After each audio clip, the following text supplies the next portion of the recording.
Hey, get your hands off my boy. I yelled, barreling toward the couch, my suitcase tumbling from my grip somewhere along the way. Hannah planted a firm hand against my chest as I tried to push past her.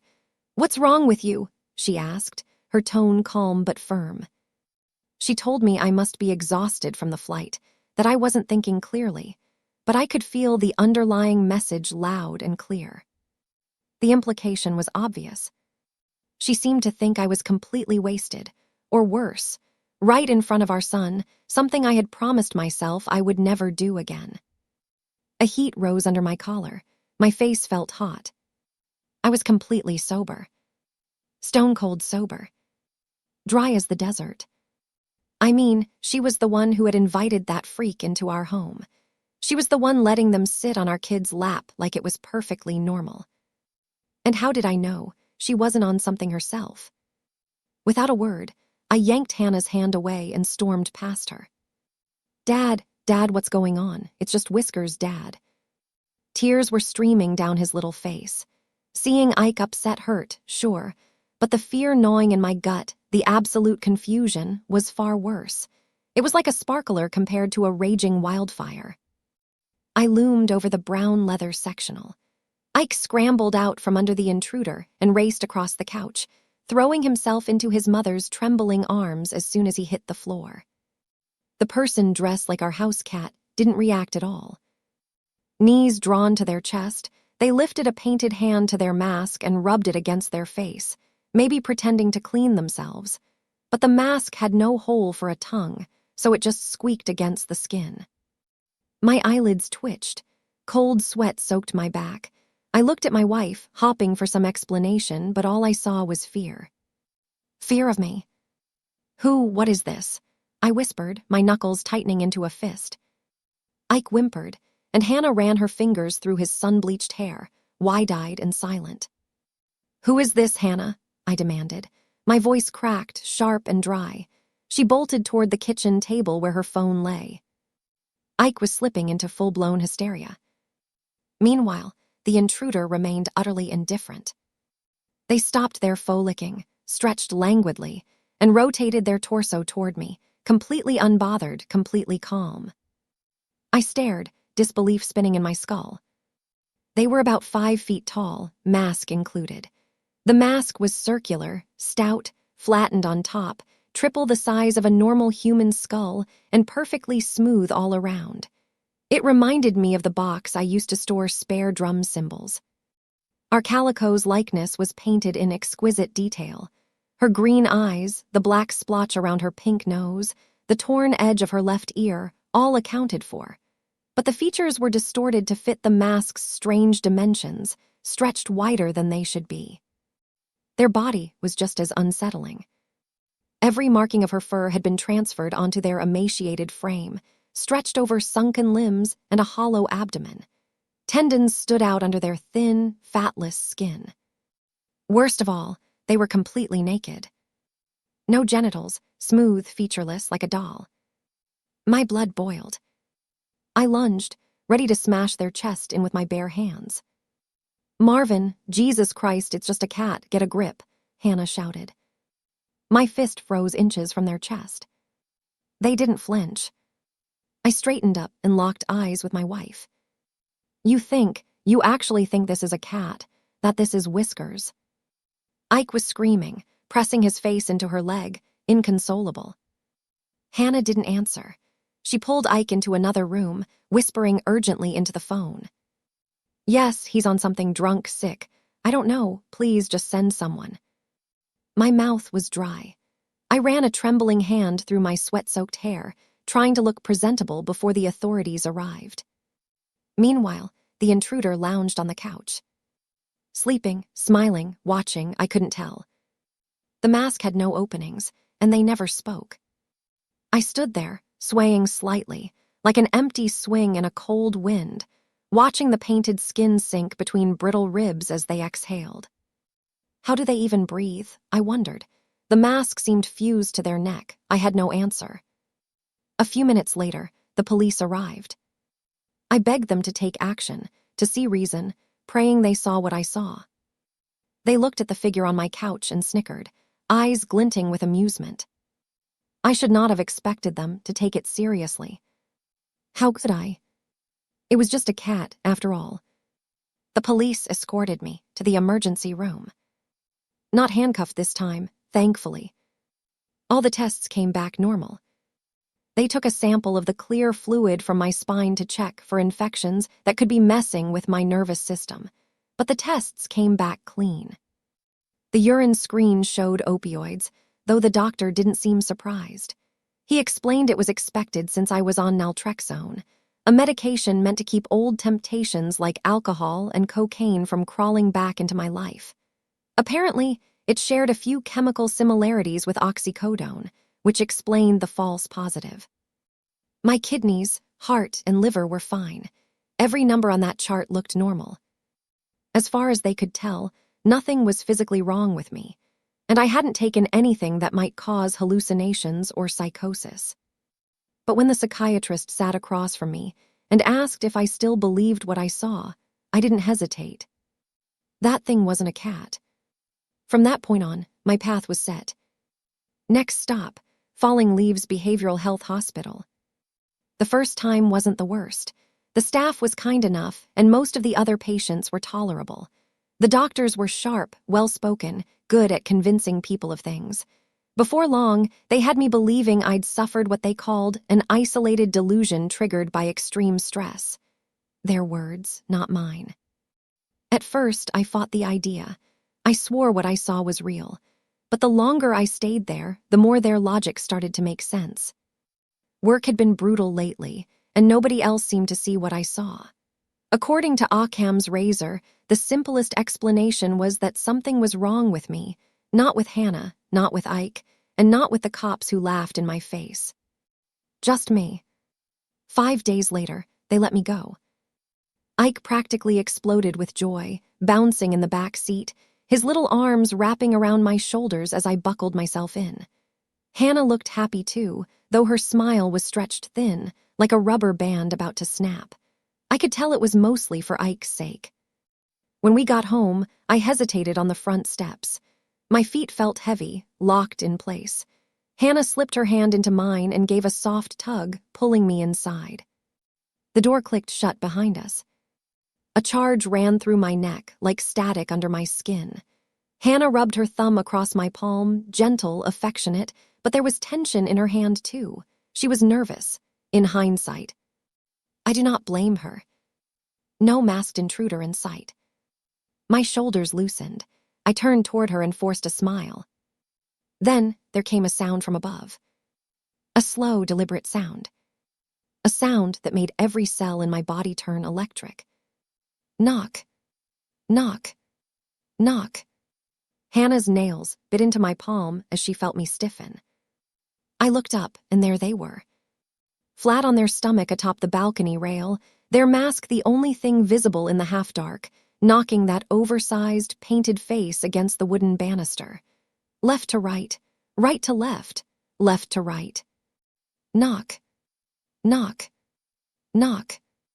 Later, the head psychiatrist at Falling Leaves said I had gone completely berserk at the sight of our innocent house cat. They told me my second stay would be longer, much longer. But I don't remember losing control. I don't remember anything after seeing that mask hanging over the railing.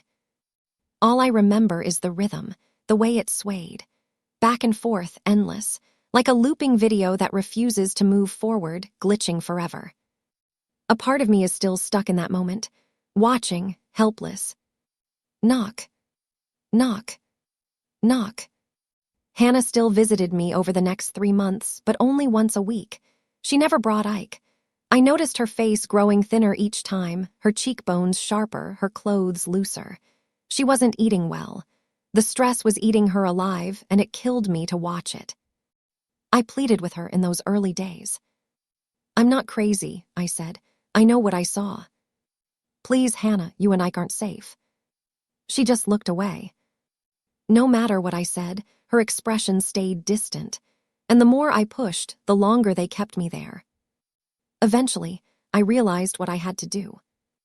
If I ever wanted to get out, I had to play along. So I pretended to recover. I told them what they wanted to hear. Even went so far as to confess during a group session that I'd been experimenting with some kind of designer hallucinogen, something too new to show up on a drug test. They believed it completely. 108 days later, Hannah came to take me home. She looked fragile behind the wheel, her lips trembling, eyes glassy and red. She had lost at least 20 pounds since the last time I saw her. When I opened our front door, my breath caught in my throat. They were there, lying on their back right beside the welcome mat, body twisted into a lazy stretch, waiting for a belly rub. I felt Hannah's body tense beside me, her fear blooming fast. Her eyes darted between me, and the thing she still believed was our harmless cat. Before she could even reach for her phone, I was kneeling down. I pressed my fingers against their belly. The texture was wrong, soft but grainy, like wet dough mixed with fine sand. I swallowed hard, forcing down the nausea, and then felt Hannah's hand on my shoulder. "It's so good to have you home, Marvin," she whispered. I nodded, still rubbing, staring at the painted eyes that stared back at me. She walked off toward the kitchen, and the moment she was gone, I pulled my hand away. A fine layer of gray, powdery dust clung to my skin, dry and odorless. Something about them had changed. Their stomach looked fuller than before, almost swollen, like something was growing inside them. The solution, at least in my mind, was simple. I didn't need to figure out what they were. I didn't need to know why only I could see their real form or what purpose they had in my home. I just needed to end it. And to do that, my family couldn't interfere. So I made sure they couldn't. I drugged them. 1 milligram of lorazepam for Ike, 4 for Hannah. For the record, benzodiazepines were never my thing. Never liked them. I never understood why anyone would want to take something that knocks them out before the fun even starts. Still, they served a purpose, an emergency switch, a way to calm the storm when things got rough. If the alcohol shakes were too strong, take one. If the Coke rush was too wild, take one. I found an old orange pill bottle under a loose floorboard in the attic. Dusty, forgotten, a relic from my worst days. It wasn't as dramatic as pouring chloroform over a rag or anything like that. They just got sleepy after drinking a little lemonade I had helped along. Neither of them seemed interested in dinner after that. I guided them upstairs like a good husband and father. Within minutes, they were out cold.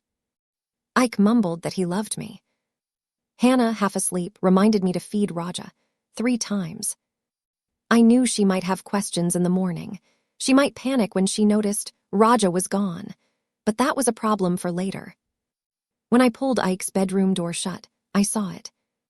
Lying on its stomach in the hallway, casually flicking water from its bowl with long, human fingers that had no nails. That moment, it almost thrilled me. For the first time since this nightmare began, I felt something close to relief. They were right there, unaware, defenseless. I crept closer, heart pounding, the room shrinking around me. When I was close enough, I dropped to my knees and climbed on top of the thing. It squirmed under me, but weakly. I had it pinned. For a brief second, a dark curiosity flared in me. I wanted to see what was underneath that mask. My hands locked around the place where the mask met the neck, a smooth seam with no clear divide. I pulled hard. A wild rush tore through me, pure heat flooding my veins. The high of victory, this was it, the end of all of it. As the mask began to peel away, and threads of something sinewy stretched and snapped, I heard screaming. Not from it, from my family. Both of them. Hannah and Ike. They were crying out at the same time, voices tangled together, sharp and broken. I froze. My body moved before my mind caught up. Next thing I knew, I was kneeling beside my son. He was sitting upright, stiff as stone, eyes rolled back, and there, around his neck, were tiny red dots, a ring of blood beading on his skin, right where I'd been tearing at that thing's throat. His screams weakened, fatting until he fell back onto the pillow. His breathing slowed, then steadied. And the house went dead silent. Hannah had stopped screaming too. I stared at Ike, chest tight, brain refusing to process what had just happened. Whatever connection there was between them, it wasn't imagined. They were linked somehow, every touch, every tear mirrored. Then I turned and nearly fell backward. They were standing in the doorway. Tall, still, watching me. That horrible stretched mask, painted like our cat, tilted toward me in judgment. Then, without sound or hesitation, they dropped to all fours and walked past me, climbed onto Ike's bed, curled up at his feet like they belonged there. I couldn't move, couldn't speak. The message didn't need words. Checkmate. The next morning, I sat at the kitchen table nursing a cup of lukewarm coffee, trying not to shake. Hannah walked in holding her pillowcase, a confused look on her face. "Hey," she said softly, "you're up early." I gave a small nod, pretending to focus on the black coffee swirling in my mug. "What do you make of these stains?" she asked, holding out the pillowcase. "Smells like blood to me. I found a little on my neck too, but there's no cut or anything. Weird, right?" She dropped it on the table and went back to making breakfast. There it was, a dark, rust-colored oval about the size of a coin. I brushed my thumbnail across it, tiny flakes coming off like dried paint. I lifted it to my nose and sniffed. Nothing. No metallic tang, no smell at all. "Yeah," I said finally. "Smells like blood to me, strange." She nodded absently and called out for Ike. I kept quiet. She didn't know that I'd practically destroyed my sense of smell years ago. Too many nights spent snorting lines, chasing that perfect high. It burned away that part of me like a punishment I'd earned. She never knew that. I'd lied about it for years. Then tap, tap, tap. My eyes flicked toward the pantry. There was movement inside. Before I could react, the sound of Hannah's heels echoed as she walked over and pulled the door open. The intruder tumbled out. The mask hit the floor with a hollow thud, and a few cans rolled out after them, clanging and bouncing across the tile. "Raja, you silly thing," Hannah laughed, crouching down. They climbed onto all fours and began shaking themselves violently, as if drying invisible fur. A fine cloud of pale dust drifted around them like fog. When they finally stopped, they tilted their painted face upward, those lifeless, painted green eyes staring straight at her. And Hannah smiled. She thought it was her cat. Hannah stared down at the intruder, silent, a slow smile curling across her lips. After a beat, she turned to me and said, "Wow, he is chatty today, good Lord." I didn't hear a single sound from them, not a whisper. She chuckled as she walked out of the kitchen. I fixed my gaze on the creature, feeling the tension coil tighter in my chest. They had everyone else fooled, and I couldn't figure out why I could see through it. Then it hit me. What if it was something in my blood, something unique in me that allowed me to perceive the truth? Could I be immune, genetically, biologically, while the rest of the world was blind? I fished my phone out of my pocket, stepped closer, and snapped a quick photo. Then I texted my brother. "Free for dinner tonight. Ike would love to see his uncle." Dan and I weren't exactly distant, but our relationship was strained. He lived an hour away and had his own life to manage. More than that, I'd said things back in the days I was spiraling, things better left unsaid. He'd kept me at a cautious distance ever since. I hovered over the incomprehensible intruder, while the muffled laughter of my wife and son upstairs thumped faintly against my skull.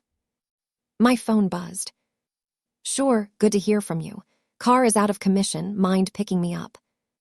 "Happy to," I replied. Without another word, I forwarded the picture to him and waited. The little dots of a pending reply blinked across the screen. My heart pounded like a jackhammer.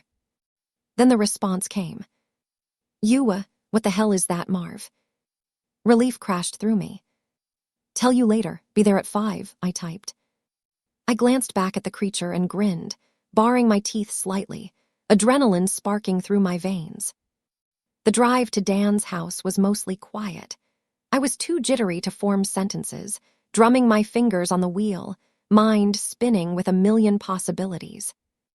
As we pulled off the interstate, Dan finally broke the silence, but not in the way I expected. "Hey, you haven't taken anything, right? Still clean?" he asked. Instinctively, I snapped back, words sharp and quick. "What? No, God, I wish." Even in my peripheral vision, I caught his pitying glance. That condescending look he always gave, the one that felt like acid eating at your skin, a look that used to ignite my rage in seconds. I took a deep breath and let it roll off my shoulders. I focused on the last rays of sunlight streaming through the windshield instead of the heat of anger simmering inside. "Things at home better," I said. Understatement of the year. How could I even begin to explain? Do I start with losing my job? Or the months spent locked up in a psychiatric hospital? Or the demon in a cat costume that only I could see? No, not yet. First, he needed to see the proof himself. Then I could lay it all out. "I'm sure it's not as bad as you," he began, but then coughed violently, eyes watering and red. I thought about pulling over by the town's welcome sign, but he waved me on. "Sorry," he sputtered. "Allergies are killing me this year." The fit ended as suddenly as it began. He seemed fine, so I pressed on. A few minutes later, we rolled into my driveway. Hours passed while dinner cooked. We talked, shared updates about Ike, and even squeezed in a few rounds of backgammon. Dan's coughing fits were smaller, less frequent. He barely seemed to notice. All the while, Raja stayed hidden. A cold dread crawled across my skin, but I forced myself to stay calm. They'd come, I knew it. By 8 o'clock, we were seated around the table. Steam spiraled above the roast at the center. Ike, wanting to be helpful, tried to serve us properly, but ended up with uneven portions, potatoes spilling, asparagus scattering. "All right, dig in," Hannah announced cheerfully. Ike dug in with gusto. I cautiously spooned gravy over my potatoes, eyes flicking between every entrance to the kitchen. Then I noticed something odd about Hannah. She held her fork and knife rigidly, but her movements were frozen. Her gaze was locked on me, but her eyes looked empty. "Honey, everything okay?" I asked cautiously. Her lips moved, nothing else. "Why wouldn't I be?" she said softly. My stomach twisted. I glanced at Dan. He was attempting to eat, but every motion was off. Too high, too far left, over and over. "Wow, this roast is something else," he muttered, unaware of his repeated misses. Suddenly, Hannah's hands dropped the utensils, clattering against her plate. "Wow, I am stuffed," she declared. She sprang to her feet. "Might as well give Raja the leftovers," she said, balling one hand into a fist and tapping her forehead with it. The knock reverberated through the house, metal against wood, hard, hollow, persistent. Knock, knock, knock. A chaotic stampede followed, hands and knees clattering down the stairs. The masked intruder stormed into the room. Hannah moved quickly to the cat's bowl, dumping her entire meal in meat, potatoes, asparagus, some pieces bouncing off the cabinet and floor. And there it was, silence aside from the soft thud of the mask against the tile, their eyes, painted green, fixed on her. Suddenly, it hit me. I hadn't actually seen Hannah eat a proper meal since before that business trip months ago. Just toast in the morning, maybe some coffee, but never dinner. Dan turned as the thing entered the room. I stopped breathing. He swung his gaze toward me. And that's when I saw his eyes. Rolled all the way back, nothing but white, veined with a spiderweb of red capillaries, like tiny worms swimming through milk. He smiled. "I was wondering when the little guy would show up. I've missed him." My stomach dropped, my mind split in two. Dan suddenly jumped up, grabbed his plate, and dumped the food right in front of the creature. "Might as well give Raja the leftovers," he said, voice wild, too cheerful. "Pets have to be fed, right? We don't want Ike to feed them. No, of course not. We want the best for our little prodigy. We want them to grow. We want them to thrive. Right.